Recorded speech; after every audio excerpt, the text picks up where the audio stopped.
entramos en materia con nuestro tema de hoy. Han pasado ya años después de la pandemia y el COVID-19 ha dejado o no ha dejado consecuencias. Algunas personas tienen testimonios que sí, otros afirman que por el contrario es lo mejor que nos haya podido pasar. En el contexto siguiente adentramos en este maravilloso tema del día de hoy.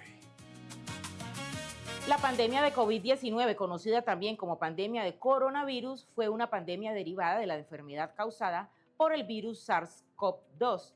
Inicialmente fue llamada neumonía de Wuhan, puesto que los primeros casos fueron identificados en diciembre de 2019 en la ciudad china de Wuhan. Luego, la Organización Mundial de la Salud la declaró una emergencia de salud pública de importancia internacional el 30 de enero de 2020, condición que mantuvo hasta el 5 de mayo de 2023. Cuando la OMS decretó el fin de la emergencia sanitaria. El COVID en cifras, más de 690 millones de casos confirmados y más de 14 millones de personas fallecidas. A la 1:52 p.m, pues muy pocos quisiéramos recordar aquel momento en el que en el año 2020, pues las autoridades de salud y de hecho los jefes de departamentos de ciudades y el presidente en nuestro país, pues determinaron que existía un confinamiento. ¿Se acuerdan cuando nos dijeron que había cuarentena para todos? Pues de esto acá pasaron muchas cosas. Infortunadamente muchas personas perdieron la vida y precisamente el doctor José Millán Oñate está con nosotros para contarnos un poco de lo que ha pasado de una enfermedad que muchos consideran pues ya no existe, otros tantos consideran que está controlada y muchos otros creemos que aún está y que no nos podemos relajar. Doctor, bienvenido a nuestro programa. Buenas tardes del Sol. Buenas tardes, doctor Millán. Buenas tardes. Buena energía, Doc. ¿Cómo te va? Energía, bien, bien. ¿Ustedes cómo están? Mil gracias por esta cordial invitación. Doc, yo creo que esta conversación la podemos arrancar con eso. En realidad, ¿en qué estado estamos de la enfermedad? Muchas personas consideraron que 2 años después del COVID pues ya no existía porque como la vacuna estaba y ya no le daba a uno sino una gripa y no le quitaba esa sensación. Por ejemplo, ¿se acuerda que antes estaba asociado mucho con que uno no le sabía nada a la comida? Ahora ya no, aparecen gripas. ¿El COVID aún existe? ¿A la gente todavía le da? Gracias por la pregunta y esta oportunidad de poderles decir a todos que el virus del COVID-19 existe y sigue circulando en muchas áreas del mundo.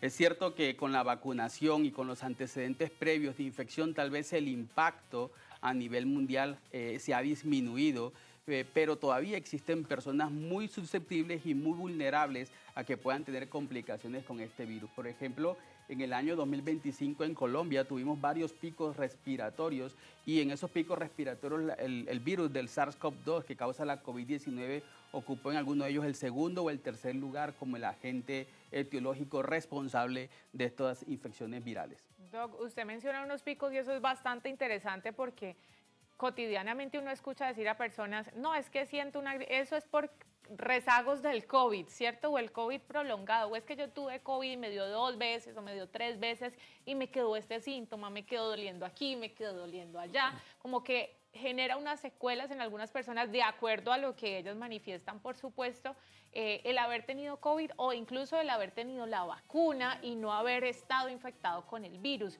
Hablemos de esas secuelas que nos deja este virus que seguramente no se verán representadas de la misma forma en todas las personas porque cada cuerpo es diferente, pero sin lugar a dudas pues están. Claro que sí, el virus COVID-19 en algunas personas ocasiona esto que tú mencionas del COVID prolongado y es que después de 3 meses aparecen una serie de síntomas como embotamiento, como que no podemos concentrarnos, no podemos dormir, sensación de tos, sensación de ahogo y esos fenómenos los causa el virus. Todavía se están estudiando, pero existe una predisposición genética para que esto suceda, aunque todavía no hay tratamientos. Lo que sí sabemos es que hay un inmenso inversión en los recursos de salud para poder buscar la etiología y qué sucede con las personas. Y ya que menciona la vacuna, por el contrario, la vacuna que sabemos que hay personas que todavía dudan de la vacunación contra la COVID-19, la vacuna es un éxito de la ciencia, un éxito de la solidaridad mundial y la vacuna hoy por hoy ha demostrado que no es la responsable de esos síntomas. Y fíjate que cuando una persona le da COVID-19 aumenta el riesgo de que tenga patologías cardíacas. El virus, no la vacunación. ¿Qué significa eso, Doc, de que el virus sea endémico y cómo impacta eso en nuestra vida cotidiana? Ok, los virus como la COVID-19, el SARS-CoV-2, es un virus que tiene un material genético que es de ARN y este material genético tiene una constante y es que muta todo el tiempo. Por esa razón, por ejemplo, uno que es muy viejo conocido como el virus de la influenza, cada año nos están recordando los sistemas de salud que hay que vacunarse y actualizar la vacuna contra la influenza. Entonces, el virus comienza a tener mutaciones que le hacen una más fácil adaptación al huésped, que es el ser humano, y a través de eso puede prolongar su progenie y su existencia. Pero también en algunas ocasiones estos virus, en la medida que mutan, pueden tener dos caminos, o tienen un camino hacia una enfermedad o una infección más leve, pero lo que no queremos, y es motivo todavía de vigilancia tanto genómica, vigilando cómo se está constituido el virus y el impacto en la salud, que puede luego también desarrollar un impacto totalmente devastador. Entonces de eso todavía estamos muy pendientes, muy vigilantes, y es un llamado de la Organización Mundial de la Salud a que todos los gobiernos, todos los países tengan sistemas adecuados de vigilancia genómica de los virus y de las infecciones.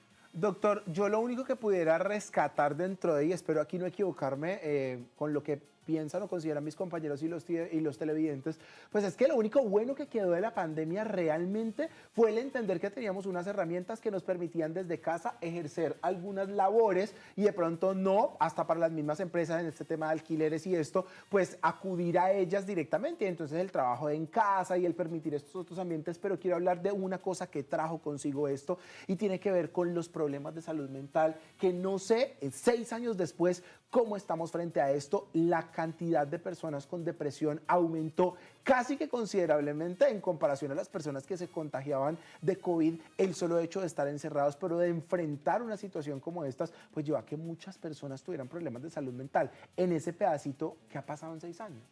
Bueno, las pandemias tienen este efecto, ¿no? En las pandemias ocurre que se quita el velo de muchas situaciones que a lo mejor estaban ahí presentes, pero por la cotidianidad a lo mejor no le prestábamos mucha atención. Entonces, en la pandemia confluyen de verdad muchos determinantes psicosociales de la salud. De pronto, lo que más llama la atención en la pandemia es la parte biológica. En el caso de COVID-19, entonces, la fiebre, lo que tú mencionabas ahorita de la pérdida del gusto, las personas que tuvieron dificultad para respirar, las personas que tuvieron necesidad de hospitalización. Pero en la pandemia, en realidad, lo que hizo fue revelarnos que nuestra salud y nuestra forma de relacionarnos entre nosotros necesitaba prestarse mucha más atención. Y hoy en día, con la pandemia, lo que se sabe hoy es que se necesita reforzar todos los aspectos, tanto biológicos, es decir, cómo está mi cuerpo, mi peso, mi nutrición, y también los aspectos de salud mental. Luego vino una crisis que en nuestro país no se escapa de eso, de pérdida de empleo, la parte emocional. Muchas personas perdieron sus seres queridos, ¿verdad? Y entonces todo esto llevó a que esto fuera un detonante para que la salud mental colapsara, y tal vez esto puede explicar el por qué hoy en día vemos como la enfermedad o la patología de salud mental, las consultas por problemas de depresión, por problemas de sentirse solo, de tristeza inexplicable, cada vez son más frecuentes. Muy frecuentes, al igual que los malestares de los cuales hablábamos ahora, Doc. Aquí en pantalla leí hace un momentico un mensaje de una televidente que nos decían: yo tuve COVID tratado en casa y me quedaron síntomas como mucho desaliento. Dice, mantengo en mi vida con mucho desaliento y al comienzo tuve dolores musculares. 6 años después, doctor Millán, ¿qué síntomas debemos de tener en cuenta y deben de despertar nuestro interés para ir a consulta médica? Por ejemplo, ahorita nos decías, no hay un tratamiento todavía y son unos síntomas bastante generales que uno podría tranquilamente asociar a otra cosa, ¿no? A gripas, a cosas más comunes, y tal vez uno decir, no es COVID. Sin embargo, ¿qué debemos de tener en cuenta? Si yo siento que debo de decir, y tuve COVID, por ejemplo, tengo un antecedente, debo de ir inmediatamente a consulta. Bueno, las infecciones virales respiratorias todas tienen el mismo mecanismo de transmisión, se transmiten a través de las gotas. Los síntomas son muy similares, es decir, uno a ojo clínico no puede decir que la persona tiene una influenza, tiene un virus para influenza o tiene el virus de la COVID-19, se necesitan ya pruebas especiales y específicas. De los virus que circulan en el país, porque circulan simultáneamente muchos virus, hay uno que sí tiene tratamiento específico en unas situaciones también muy determinadas, que son el virus de la influenza. El virus COVID-19 hay un tratamiento antiviral, pero no está disponible en Colombia ni en la gran mayoría de los países de Latinoamérica. Entonces, ¿cuándo consultar? Si yo tengo algún tipo de comorbilidad, edad mayor de 60 años, si soy una persona que toma medicamentos que me bajan las defensas, si estoy hipertenso, si tengo problemas en el azúcar, si tengo problemas a nivel del corazón, entre otros, son motivos de que ameritan por lo menos una valoración médica. Luego viene que pase esa fase aguda de la sintomatología, la fiebre, el malestar, el decaimiento, pero ya luego viene una fase de recuperación que generalmente comienza después de la primera semana de haber iniciado los síntomas, y en esa fase de recuperación muchas personas logran tener nuevamente o recuperar por completo su estado de salud. Sin embargo, si después de 3 meses persisten síntomas o aparecen otros, como dificultad para conciliar el sueño, no me puedo concentrar, tengo sensación de ahogo, opresión en el pecho, tengo calambres, sensación de hormigueo, por mencionar algunos, son motivos que ameritan volver a consultar. Aquí se requiere una evaluación integral porque el diagnóstico se hace por descartes, no hay una prueba específica que nos diga a nosotros de laboratorio, de radiología, bueno, esto lo que sientes es porque te dio un virus, pero sí nos obliga como sistema de salud y como profesionales a escuchar, a hacer un análisis clínico muy detallado, a utilizar medidas diagnósticas complementarias, y ya luego si descartamos los otros tipos de diagnósticos que pueden también ser eventos confusores, darle a la persona un tratamiento que por hoy es netamente sintomático. Doctor Villán, algunas personas aseguran que el virus nunca se va a acabar precisamente por lo que usted decía al inicio de la mutación del virus. De hecho, en enero hubo una ola de gente con unos síntomas muy particulares que decían que era un tipo de COVID que se estaba presentando en ese momento. De acuerdo a esas nuevas variantes que están apareciendo, ¿podemos decir que las vacunas actuales son efectivas o es necesario actualizarlas? Claro, gracias por la pregunta. Como los virus cambian y mutan, entonces también es necesario cambiar las vacunas. Y por lo tanto, las vacunas que nos pusimos cuando estábamos en pandemia en el año 2021, que comenzamos a vacunarnos, ya esas vacunas, primero, el efecto protector ya lo tuvieron, ya esos anticuerpos que se generaron con esas vacunas han disminuido, o sea, ya no tengo protección, y por otra parte, como el virus cambió, entonces ya esas vacunas del año 2021 ya no son efectivas. Entonces, cada año estos virus, al tener mutaciones, hay que volverlos a estudiar, saber cuál es la parte del virus que vamos a tomar para evaluar y poder generar y desarrollar las vacunas que sean seguras, que sean potentes, que sean efectivas. Y por esa razón, cada año se está reformulando las vacunas tanto de la COVID-19 como del virus de la influenza. Bueno, pues doctor, yo creo que es muy importante toda la información que nos acaba de entregar. Entre tanto, el gran resumen es que no ha desaparecido, porque mucha gente está tranquila y cómoda frente a un esquema de vacunación que en su momento se tuvo completo para quienes lo hicieron completo, y siempre habrá un debate, aquí lo conversamos con la doctora María Cristina Ledmes en algún momento, habrá un debate de los famosos efectos de la vacuna, que hay personas que están en contra de, y aquí un saludo para todos los televidentes que mientras usted hablaba nos mandaban mensajes diciendo sí pasó algo después de la vacuna. A mí después de la vacuna me dio tales síntomas. Hay personas que dicen se les olvidan las cosas mucho más rápido. Yo no sé si me pasó después de la vacuna, que ni me acuerdo. Imagínense cómo me afectó la memoria a mí. No me acuerdo, no le podría atribuir esto a la vacuna, pero yo sí siento que el tema después del COVID, es que me dio 4 veces, Doc.